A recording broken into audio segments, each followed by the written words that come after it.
Okay, full disclaimer. MB is in the house. He's behind me. He is sawing logs. He has this new thing where he kind of like it's almost like white noise, right? Like that humming of the fan, and it's almost like he breathes and snores himself to sleep. It's a riot. So anyway, that is what it is. Okay. So going live later today, which is, oh my gosh, today is May 11th, 2023. I'm going to get right into the beading part when I do go live. So I just thought for giggles, I would come on. I am using, here she is, here she is. I've got to like do this whole presentation thing. She's, what do we say, 25 inches long. So it's a little fun trying to get her all into the camera shot, which is pretty much just not going to happen. So we're going to do the best that we can. I'm going to bring this up to the camera, and you can see that I tied off right here at the top. We will refer to this as the top because of the design. Honestly, if you had it turned the other way, it would be the same. So, all right, so I'm going to lay this back down, and I need 14 warps. So when I'm working with the large Wisdom Warrior, I like to really make sure that I give it a nice tug there. I'm going to lay it down just like wherever it naturally wants to go in the middle.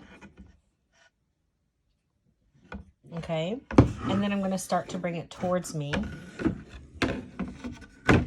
And again, it's always a little interesting trying to get her on camera because, you know, I need one of those multi-million-dollar overheads. Actually, I don't think it's a multi-million-dollar piece. It's just something hanging, right? Okay, so we're not going to worry about that. And I'm just going to eyeball it. I can kind of see like that looks good. Yep. Okay. And I really have my wildfire nice and taut in my hand. See how I'm holding it? And so I'm just going to lay that down. All right. And then I'm going to wrap it around the back button. I wrap it around again, and I wrap it around again, just to make sure that I keep that nice tension on that first warp. Now, I'm using 11 so I'm not going to skip. Let me get in the camera. I'm not going to skip a groove, so I just need to make sure I'm in the groove, and I am. And then I'm going to bring that up. This is like being designer, demonstrator, producer, camera woman, all of the above. So is that, did I skip? Let me see. I did. Okay. And then I'm going to come back around. I don't necessarily think you have to go around twice, but for giggles, I will. And you're just going to have to, you know, see what works for you. Now, I want to make sure, I kind of feel like this guy popped out a little. What's going on? Is that my eyes?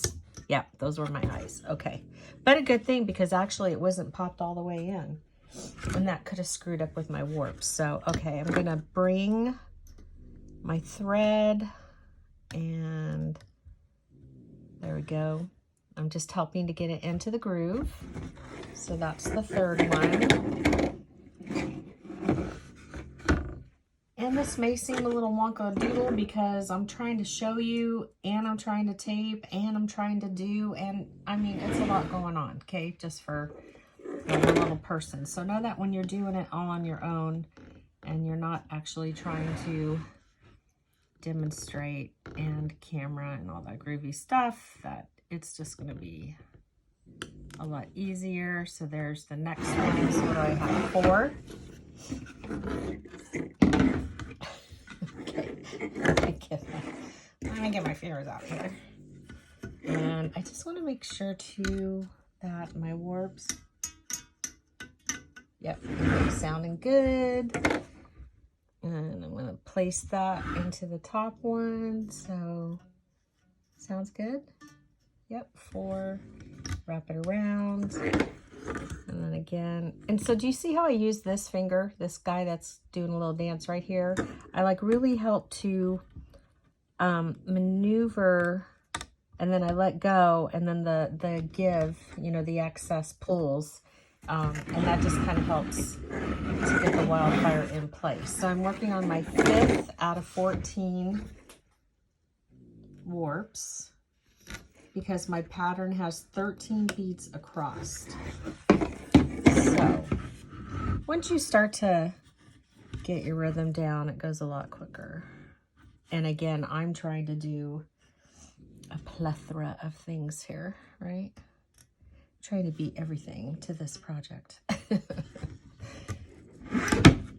Okay, and then again, bringing it up, and then I let it release.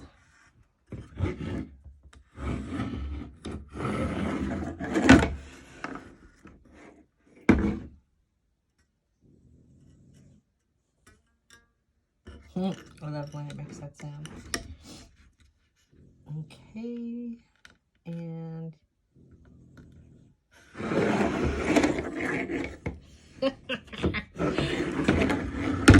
cracking myself up here. It's like all this noise and craziness. All right, what did I do? 1, 2, whoops, 1, 2, 3, 4, 5, 6, 7, 8. Okay, so we're gonna come back again.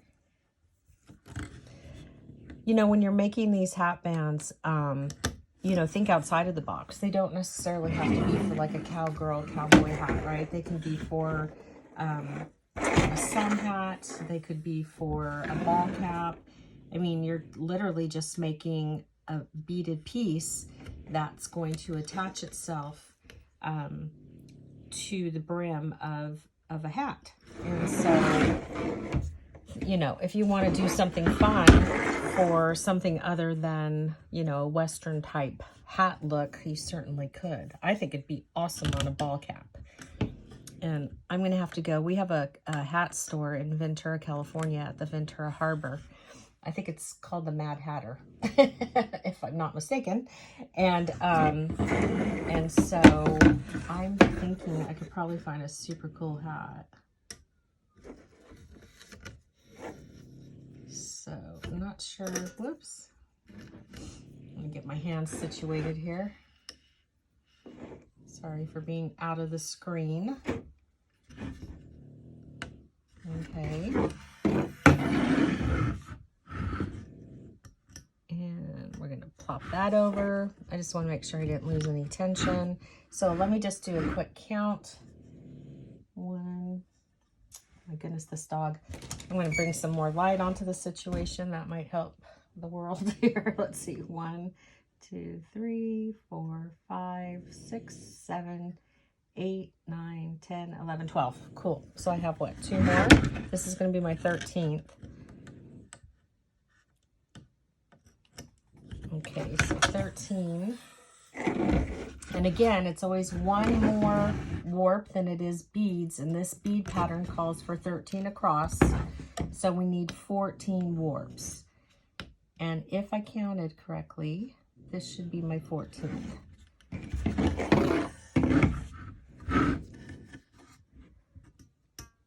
Okay, and let me just count one more time. Let's see, 1, 2, 3, 4, 5, 6, 7, 8, 9, 10, 11, 12, 13, 14. Okay, cool.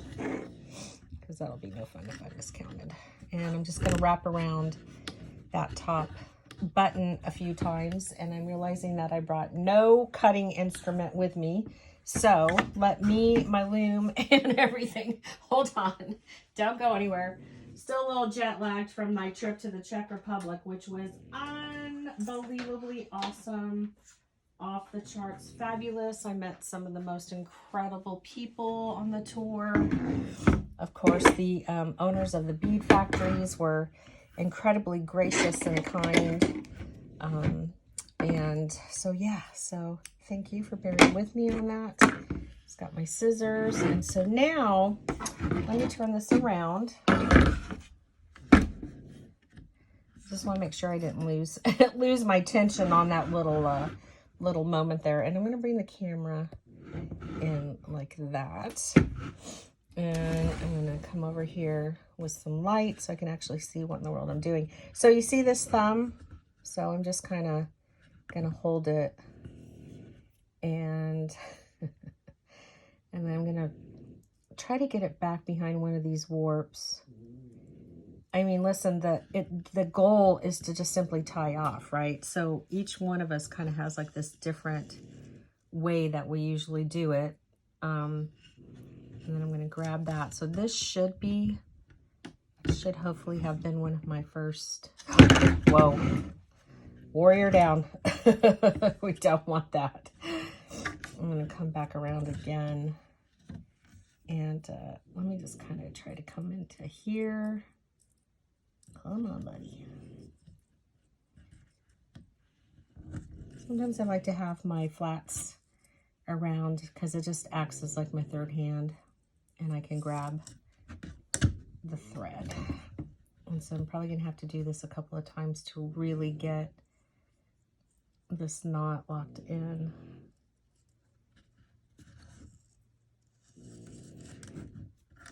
Did I get you? Okay, cool. So it looks like we're doing pretty good on that. I'm gonna do it again. Never gonna have too many, just to make sure, especially when you have such a huge project like this on the warrior. So again, she's got her front side, I believe it goes down to 24. This is about 4 inches across. And so if you were to warp both the front and the back, you could do like a really long piece, like up to 50 inches long. If you wanted to do like a belt, Amber's talked about doing like a curtain, which I always thought would be really fun, like a beaded curtain. So I'm kind of feeling like that's good. I'm going to take these two guys maybe. I don't know, I'm probably being extra paranoid, but whatever. Not paranoid, that's not even the word. So I think I'm good. I'm just going to wrap this around a couple more times and call it a day. And I'm going to push this back. And let's see what we got going on here. I'm going to turn it around. Whoop-de-doo. And bear with me. Let's get the things out of the way. Things are getting out of the way. And what do we have here? Let's see. I hope that this works. I'm going to like see. Let's see. I want to like get her so that she's standing. Yeah. Okay. I can see it in the camera. I hope that works. Right? And so I'm kind of leaning over here. It's such a riot. She's so amazing. Okay, so again, that's 14 across. Look for the video, the Sedona Hatband. It was the Creative Soul course for March. And so today I'm going to be playing around with that pattern. I didn't get to make it. Trisha did, and I was like, oh, I need one of those. So I thought it would just be fun to get on here. I just love the large wisdom wear. I don't know if, can you see me? Can you see me? Okay, I don't know. Maybe you saw part of my head. Who knows? Okay, so I'm going to let you go. I hope this helped. And when I see you again, I'm just going to start beading. All right, have a great day.